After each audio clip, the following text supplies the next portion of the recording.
I had a question about magical thinking and that subtype of OCD, and it prompted me to think about putting down some ideas on this subtype and to have a look at this question as well. So, magical thinking, probably everyone engaging in this channel will be aware of the different OCD subtypes.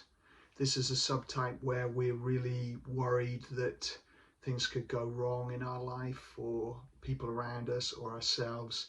And in order to try and prevent that, we might do some superstitious like rituals where we might have to think certain thoughts as we do certain activities, may have to look for safe words and names. Certain numbers may be given a sense of being unlucky, or bad numbers or good numbers. Same with names, same with people. And really it can get very complex and sharp for many different ways for different people. So it might be very individualistic, but things I often see are the safe words, the safe names, thresholds, having to do certain things as you cross thresholds, having to do certain tasks in a certain way, combined with the mental rituals of thinking and replacing certain thoughts with other thoughts. And it's often quite like superstitious behavior that we see in a lot of humans, except that it's much more intense and it's like that on steroids, to the point where everything that someone's doing, they might be looking around the room, always looking for safe words, safe numbers, times as well, like clock times, only doing things at certain times, starting them, going to bed, getting up at certain times. Really, it can start to dictate everything. And it's a very tricky pattern, because it is driven by the feeling of risk. So if I don't do these magical thinking rituals, I feel like people are going to die, things are going to go wrong. It can link with other themes. I might get other thoughts coming into my head, or other things might happen from other OCD subtypes like harm or sexual intrusive thoughts or other things. If I don't do the magical thinking, those thoughts will come in or those outcomes will happen. And it's driven by these intense feelings and guilt if I don't do them. And it feels so little, like to just think a thought as I walk through a doorway, or just to do something at a certain time. It feels like, who's it harming? And so we can start to just do more and more of this behavior without realizing. We see it in kids, yeah, I see it in my young kids even. They start to pick up on lucky numbers, unlucky numbers, doing stuff certain ways.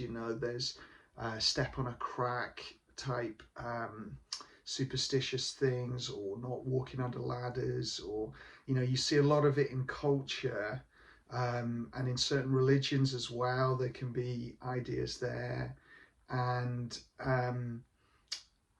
certain very successful people, tennis players and things, might have a very, a ritual that they do before they play, and they have to do it a certain way for it to feel right, and to feel that the outcome's going to go the way they want. So there are all these sort of subclinical versions of it, and there's research that shows at times of greater uncertainty in human culture, you see more superstitious behavior. So it's obviously something that humans are vulnerable to do to try to control outcomes. So during times of war and other things like that, you see more superstition, and probably right back to human culture, sacrificing animals and doing certain behavior, really because as soon as we realized more about cause and effect, and you start to see things happening in the human world, like storms and natural disasters and predation and other things that are sometimes out of the control of humans, or often out of the control of humans, then we start trying to control it somehow. And you get these situations where you get correlation, not causation. So certain behavior correlates and it feels like it's influencing something, but it isn't. You see this in animals, in rat studies. If rats accidentally add an extra behavior in before they get a food source, they will keep repeating that behavior even if it isn't doesn't have anything to do with them getting the food source. So there's also an animal thing that we're looking for patterns all the time. We're trying to control uncertainty, trying to control risks of threat and danger and resources and outcomes. And because of this, we can just get trapped in these patterns. Then if we have OCD, they get really strong and really feel very hard to resist. And the question I had on this was the person writing in had magical thinking a long time and had lost insight with this, so they were believing that it was controlling things and believing that it was protecting people, and they had the tragedy of losing both their parents in a short space of time, which is an absolute tragedy. Obviously is such a painful thing, but it's the kind of thing that OCD will then take credit for, or it will say, look, that was caused by this. And really it wasn't at all. Of course it wasn't. It was that it just happens that humans go through tragedy. We have losses. We look for patterns. Sometimes you don't have any bereavements for a long time.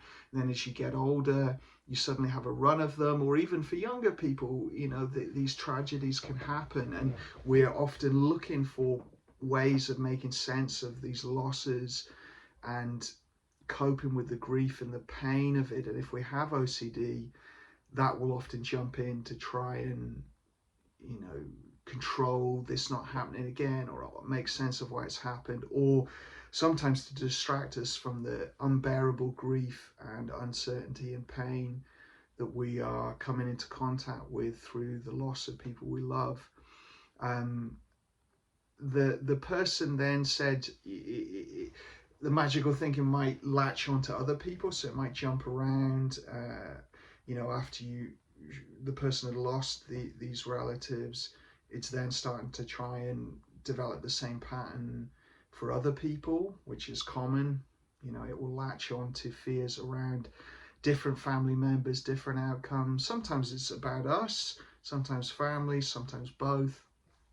And the person was saying they felt immense guilt for this. Well, OCD is not just an anxiety disorder. Often there's a lot of guilt, and it's driven by people who are very vulnerable to guilt. And in this example, you can really feel like I've caused something, or it's to do with me, or I didn't protect them enough with my rituals, when really it was just a tragedy and it was very unfortunate. And it is incredibly painful and sad, but no one's fault. It is the nature of human life. And so the guilt was also, had the person worked on recovery earlier, would they have saved their parents from pain?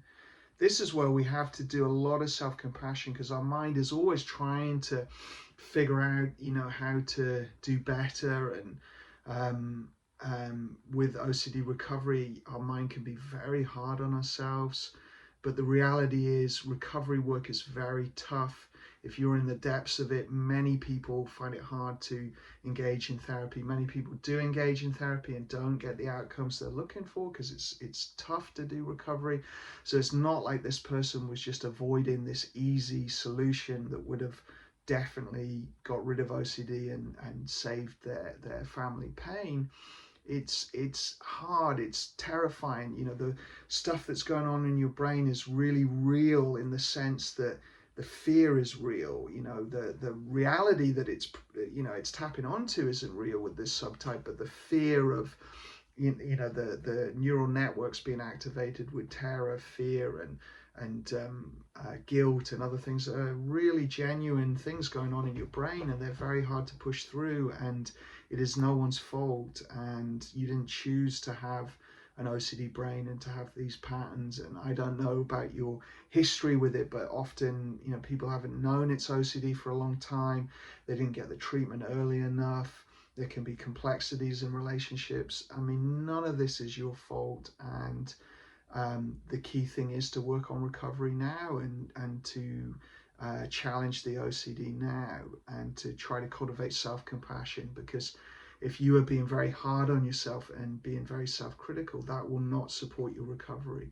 That will put more stress on the system and exacerbate OCD more, versus a compassionate perspective that will help you to really challenge OCD and make something for the future, and make purpose out of this pain, help yourself, connect to the people around you, and potentially help others through getting good results in recovery, and then talking about OCD and supporting people and connecting with people. So I would say that we want to be very compassionate. It was not your fault, and we need to work compassion to this guilt. And then we need to start challenging the magical thinking OCD. So for me, there are a few things here, you know, the psychoeducation around thinking. I mean, if our thoughts really had that kind of power, and I did have bits of magical thinking that linked in with spirituality. I had a little bit of it when I was a kid, and then when I was going down meditation and spiritual approaches to try and help me with OCD, I got a lot more magical thinking there, and I was doing certain rituals to try and protect people, keep people safe, and it was all woven into the sort of spiritual practice for me there. But it was very much magical thinking processes. And the thing to remember is, if our thoughts really had that kind of power, all of us with OCD, there would be tragedy everywhere around us. I'd be long dead. My whole family would be dead. Everyone around me would be, you know, it would just be an absolute apocalyptic movie going on around me if our thoughts really had that kind of power. Our thoughts, the only power they have is directing us towards goals and helping us sort of problem solve and plan, sometimes to motivate us and to support and encourage and activate us and instruct us. And our thoughts are powerful in the sense that they can help us with our goals in life and help us problem solve and do other things like that, but they don't have any power to affect reality, other than if it guides us to notice opportunities. And you know, this might feel controversial, and I think if you have a spiritual belief that ties in with sort of manifesting, it's not necessarily what I'm saying is counter to that. It's just that it's not a simple, powerful thing that I could just think something into existence, or I can think, you know, a terrible outcome to happen, or I can not prevent a terrible outcome by what I do with my thinking. It doesn't work. It's our behavior. Now, leaving aside the manifesting thing, because I don't want to question people's beliefs, I think there's still space for spirituality. It's just that it's not so simple as OCD makes it, that you can have very direct control in a simple way. And in a way that we have to control what we're thinking as we walk around the world in case tragedy happens. Actually, it's quite the opposite. We can be so caught up in OCD that we're more at risk. Actually, I know clients that have had, you know, physical accidents. They've tripped over as they're ruminating. Someone I know fell through a skylight as they were ruminating. They broke and fractured their hip and pelvis. You know, I've seen people almost knocked over by cars because they were in their compulsions. And, you know, that's the real risk, and that's nothing to do with magical thinking, or that's just to do with distraction, and that you wouldn't want someone doing a complex task in their head ruminating and doing mental compulsions. So that's one part of recovery with this, is to realize that workability tells us that, you know, workability is how does this behavior play out over the long run.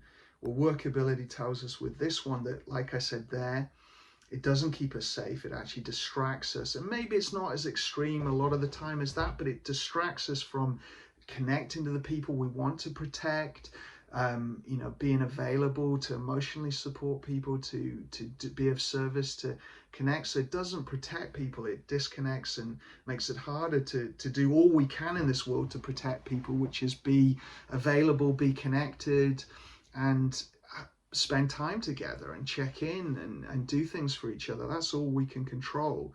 And so it blocks us from doing that. It also isn't just a small little thing. It adds and grows until it's taken up so much of our life. And even if it hits a kind of ceiling and it stops growing and it feels sort of workable, well, there's always the potential it will grow bigger. Actually, it is costing us precious hours and minutes and days and weeks of our lives, really, if we add it up, and all of our life is important. So workability is the first thing, is looking at how the pattern plays out, what it costs us, how it doesn't allow us to pursue values and goals, and to really question, is it something we want to follow, even if it feels very frightening to challenge it. Needless to say, we should be working with a therapist as we are doing this. Our brains will see this correlation and think causation, because we want to predict our external environment and to control things. So it will see things, just like when you get a new car and suddenly you see a new car everywhere, or lots of these sorts of phenomena where you're thinking about something and suddenly you see it everywhere, and it hasn't increased, you're just tuned into it.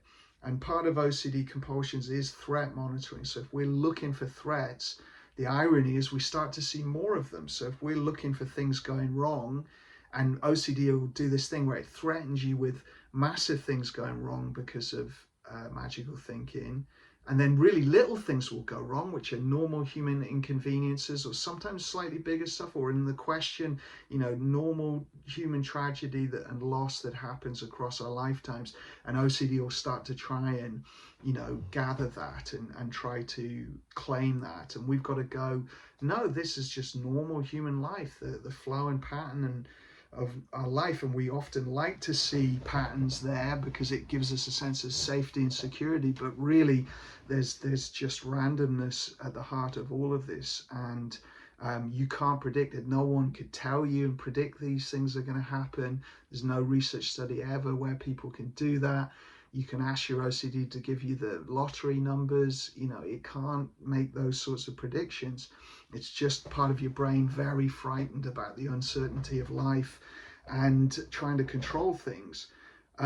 So we've got to sort of understand that pattern. I like to externalize this and go, if it was a real person who was telling you to do all these things, and then if you challenged it at all, it moved the goalpost. It said, oh no, I don't really want you to do that. You've got to do this, this, and this here. Or no, that really wasn't going to go wrong. It's something in the future is going to go wrong. Not there, not that day.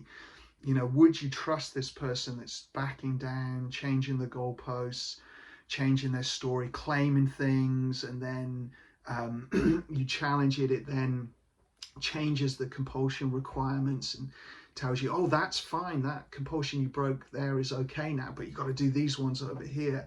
So you got to think about it as an external voice. As a person, would you follow that person? And of course the answer is no, because there's no systematic cause and effect predictive value of what it's saying. It's all like threatening stuff off in the future. It's not telling you specifically when, how, and what. And when you challenge it, it backs down and changes. And you don't always follow it. Often you don't follow the compulsions. And if you're honest, you look at your life, there'll be times you're not doing it because of time constraints or social constraints or other things. And things don't go wrong at that point, or not things outside the normal flow of a human life where things, do go wrong. So, also, would you advise someone else to follow this? If you knew, would you advise the other people with magical thinking OCD? I have clients that can't leave the house, haven't been able to do that, or they're completely stuck inside, doing things that aren't good for their health, i.e. not seeing sunlight, moving enough, getting the right diet, getting the right sleep. Would you advise that person to follow what OCD is saying when it really isn't good for their health? So, externalizing this pattern, looking at the workability, understanding that life does have uncertainty and tragedy, and inconvenience and small things going wrong, and we can't control these things. And it is costing us a lot. It is really pulling us away from the people it's protecting. You are not able to call them when you want, text them when you want, because often it gets into how we use technology. You're not able to go and see people spontaneously. You're not able to get enough attention out. There's so much attention in and threat monitoring. And so really it is costing us so much. We've got to use all of that to then go, okay, can I start to challenge it with ERP? And can I make a list of all the compulsions I'm doing and start to think about ones I can challenge? Can I challenge it in a small way and start to build confidence that when I stand up to it, actually it doesn't, it changes the goalpost, it backs down, it changes what it's saying to you. And so we really got to then challenge it with our ERP, and a lot of acceptance and commitment therapy skills will be helpful, because there's intense feelings that we've got to stare down and go, no, I'm not going to follow you, even though it feels very frightening. The thoughts, sometimes my clients have this like a very much an external voice telling them what to do, and we've got to be able to really observe that voice and not believe it, and not put it in charge of what we're doing. See it as the frightened part of our brain that it is trying to control uncertainty, and instead go to values and try to challenge it. The urge surfing skills will be important, because there's really strong urges to do the compulsions, and you've got to be good with the OCD backlash following the times you challenge the OCD compulsions. So a lot of my videos on this channel, all the foundational skills, the ERP skills, the OCD backlash, workability ideas, all of that stuff we've got here. You want to get your head round and use that to complement the ERP that you're doing. Really get in touch with values and why, your values and goals, and why you want to challenge it. And then to progressively challenge it, and to take some bigger jumps at times, do some bigger challenges, and really, go through those intense crisis moments where it feels terrifying and very real, and learn to observe it and keep going with values. And the more you do that, the more you will start to go, I can't trust this voice, and I can't put it in charge, and I am in charge, and I've got to do the things I value and care about, and it isn't protecting anyone, and I'm not putting them at risk when I challenge this. I'm actually letting them down by following OCD. Now, I want to say with that, again, you're not letting them down when you're in the grips of OCD. It's more when you're starting to work on recovery and you can see how it isn't helping them. So back to the person's question, we're not saying you let anyone down. You're in the grips of a very disabling and intense mental health disorder, which is right up there with the most challenging mental and physical illnesses in the WHO's list of top incapacitating physical and mental health challenges. So this is a really tough thing. It's not your fault, but once you can see that pattern, okay, it's now our responsibility to try and work on it and make a difference and move forward and change our life for the future, and then make some purpose out of this pain and do some good with it, help some other people who are struggling, and help some other people stuck in magical thinking and go, well, I challenged it and I did this. The other one in the question would be really lots of self-compassion, lots of grieving, going through the grieving process with a supportive therapist, lots of self-compassion, lots of feeling the pain, trying to stay out of rumination and resentment and other difficult thought loops that sometimes come up with grief, and instead stay with the feelings, stay with the compassion, stay with the connection to others, reaching out and grieving with other people that you love and care about, and trying to work on the compassion to this guilt. You would not tell someone else it was their fault if OCD had made it hard to access therapy, and you would not blame someone else for any sort of tragedy in their life because they weren't following OCD, because we'd all have to do that, you know, and it's only the small number of people with magical thinking OCD that feel they have to do this. It's not, you know, most people, you know, could have a tiny bit of superstitious behavior, but actually a lot of people aren't superstitious at all. And so how would it be the case that it is true for some and not for others? So we've got to really see that it is not your fault, and can we try to really use this as fuel for recovery work, and then to make a difference in the world, helping others with OCD.